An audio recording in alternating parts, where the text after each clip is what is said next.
문재인 대통령이 오늘 조동호 과기정통부 장관 후보자 지명을 철회했습니다. 장관 후보를 지명한 뒤 되돌린 건 이번 정부 들어서 처음 있는 일입니다. 최정호 국토교통부 장관 후보자는 스스로 자리에서 물러났습니다. 2기 내각 후보자 7명 가운데 2명이 지명된 지 23일 만에 낙마한 겁니다. 오늘 첫 소식 정종문 기자가 보도합니다. 문재인 대통령은 오늘 조동호 과학기술정보통신부 장관 후보자의 지명을 철회했습니다. 윤도환 국민소통수석은 조동호 과기정통부 장관 후보자가 인도계 해적학술단체가 주최한 학회에 참석한 사실을 지명 철회 이유로 설명했습니다. 해외 부실 학회 참석 사실이 사전에 확인됐다면 후보 대상에서 제외됐을 겁니다. 조 후보자는 이미 청문회 과정에서도 외유성 출장 의혹, 아들의 황제 유학 지원, 그리고 다주택 보유 등이 드러나 여야의 비판을 받아왔습니다. 최정호 국토교통부 장관 후보자는 자진 사퇴 의사를 밝혔고 청문회에서 제기된 부동산 관련 문제 등을 무겁게 받아들이기로 했습니다. 최 후보자는 기자회견 30분 전 기자단에 보도 자료를 보내 사퇴를 알렸습니다. 최 후보자는 지명 당시부터 다주택 논란에 휩싸였습니다. 집값 잡기에 나선 문재인 정부의 국토부 수장으론 부적절하다는 지적이었습니다. 윤 수석은 후보자 2명 낙마에 대해 사과했습니다. 국민의 눈높이를 맞추는 데 미흡했습니다. 송구스럽게 생각합니다. 후보자의 결격 사유로 대통령이 장관 임명을 철회한 건 역대 정부에서도 거의 없던 일입니다. 청와대가 조기 진화에 나서고 있지만 만만치 않은 후폭풍이 예상됩니다. JTBC 정종문입니다. 장관 후보자 7명 가운데 2명이 각각 자진 사퇴와 지명 철회로 낙마하면서 인사검증에 대한 책임론이 다시 제기됐습니다. 김의겸 전 청와대 대변인의 부동산 투기 논란까지 맞물리면서 야당은 조국 민정수석의 퇴진을 요구했습니다. 조익신 기자입니다. 청와대는 국민 눈높이에 맞추지 못했다며 머리를 숙였지만 인사검증의 문제는 아니라고 선을 그었습니다. 공적 기록과 세평을 중심으로 진행되기 때문에 일정 부분 한계가 있습니다. 하지만 부실검증 논란은 청문회 과정에서 여러 차례 드러났습니다. 여당 의원들조차 따끔한 지적을 쏟아냈습니다.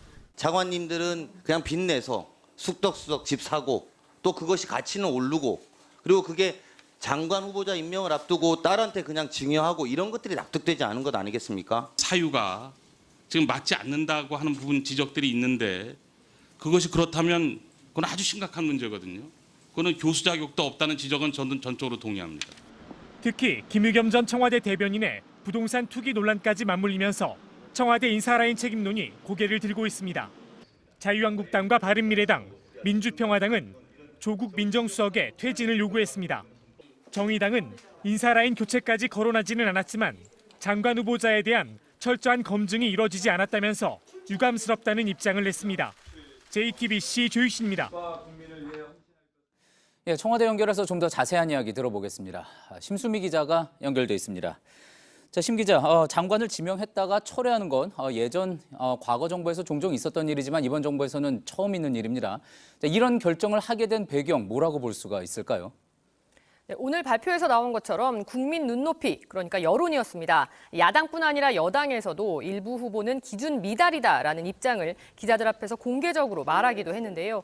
조동호 후보자 그리고 자진 사퇴한 이 최종호 후보자 임명을 밀어붙일 경우 여론을 거스르는 것이라는 게 여권의 공통된 판단이었습니다. 하지만 청와대는 당초에는 이제 임명에는 문제가 없다 이런 입장 보이지 않았습니까? 어떻습니까? 이 주말에 기류 변화가 있었던 걸로 볼 수 있을까요? 네, 금요일 밤에 여당 지도부와 정무라인을 통해서 청와대 고위 관계자에게 2명은 곤란하다는 내용이 보고됐다고 합니다. 어제 오후 노영민 비서실장이 수석들을 긴급 소집해 회의를 열었고 이 자리에서 조동호, 최정호 두 후보자 낙마를 결론 내리고 대통령에게 건의를 한 걸로 전해졌습니다. 그렇군요. 지금 야당에서는 하지만 이 2명으로 끝날 일이 아니다 이렇게 이야기를 하고 있습니다. 여기에 대해서는 청와대 어떤 입장을 보이고 있습니까? 자유한국당은 지금 이 객관적으로 결격 사유가 드러난 후보자는 더 이상 왈가왈부하지 않고 청와대가 선제적으로 낙마시켰다. 그러니 야당도 더 이상 정치 공세성 철회 요구는 하지 말아야 한다. 청와대 핵심 관계자는 이렇게 배경을 설명했습니다. 예, 자 김의겸 전 청와대 대변인 건이 이제 맞물려서 이제 한꺼번에 터지지 않았습니까? 자, 이 부분도 혹시 청와대 오늘 결정에 영향을 줬다고 볼 수가 있겠습니까? 네, 김의겸 전 대변인의 재개발 지역 건물 매입은 본인의 해명에도 불구하고 투기 의혹이 증폭되면서 비난을 샀습니다. 이 부동산 투기 의혹이나 외유성 해외 출장 의혹 등은 문재인 정부로선 특히나 뼈아픈 대목일 수밖에 없습니다. 일찌감치 정리하는 게 여론 악화를 막는다고 판단한 걸로 보입니다. 예. 자, 그리고 이제 청와대의 고민이 좀 깊어질 수 있는 대목은 지금 앞서 리포트에서도 전해드렸지만 청와대 인사라인에 대해서 책임론이 커지고 있다는 부분입니다. 여기에 대해서는 어떤 입장을 내놨습니까? 네, 청와대는 부실 검증은 아니다라는 입장입니다. 청와대 관계자는 청문회 과정에서 나온 의혹이 대부분 인사 검증에서 걸러졌고 그럼에도 장관 후보자로 지명하는데 이 결정적인 배척 사유, 그러니까 이른바 7대 결격 사유에 해당하지 않는다고 판단했다고 설명했습니다. 예. 자, 오늘 낙마한 인사들은 이제 조동호 후보자와 최종호 후보자입니다. 하지만 이제 한국당뿐만이 아니라 지금 정의당도 부실 검증 문제를 제기하고 있는 상황이고 한국당이 또 특히나 이제 후보자 7명 가운데 가장 강하게 물러나라고 요구했던 인사는 박영선 후보자와 김현철 후보자 2명 아닙니까? 그렇습니다. 하지만 청와대는 박영선 후보자의 경우 황교안 한국당 대표에 대한 의혹을 제기한 것에 대한 보복 성격이다. 또 김현철 후보자의 경우 철진한 색깔론이다라는 입장입니다. 그 밖에 결정적인 결격 사유는 없다는 겁니다. 때문에 문재인 대통령은 오는 10일 한미 정상회담을 위해 출국하기 전에 이 2명을 포함한 나머지 후보자 5명은 임명할 것으로 보입니다. 지금까지 청와대에서 JTBC 심수희입니다. 예, 이렇게 2명의 장관 후보자가 물러났지만 정치권의 공방은 계속될 것 같습니다. 오늘 청와대 발표 이후 여당은 남은 후보자들의 청문 보고서를 채택해달라고 야당에 당부를 했지만 한국당 등 야당은 여전히 박영선 또 김현철 후보자 등의 지명도 철회해야 한다고 요구했습니다. 서복현 기자입니다. 청와대는 다른 장관 후보자들에 대한 추가 조치는 생각하지 않고 있다고 밝혔습니다. 나머지 5명은 그대로 임명하겠다는 의지를 보인 겁니다. 여당도 남은 후보자들의 청문 보고서를 채택해 줄 것을 야당에 요청했습니다. 향후 인사청문 결과 보고서 채택과 민생개혁법안 처리 등의 야당의 적극적인 협조를 당부드립니다. 반면 한국당 등 야당은 다른 후보자들, 특히 박영선 중소벤처기업부 장관 후보자와 김현철 통일부 장관 후보자의 지명 철회도 요구하고 있습니다. 코드 장관 2명을 사실상 지키기 위한 비코드 희생 플레이 아닌가. 저희는 위선 영선과 막말 연철의 지명 철회를 요구합니다.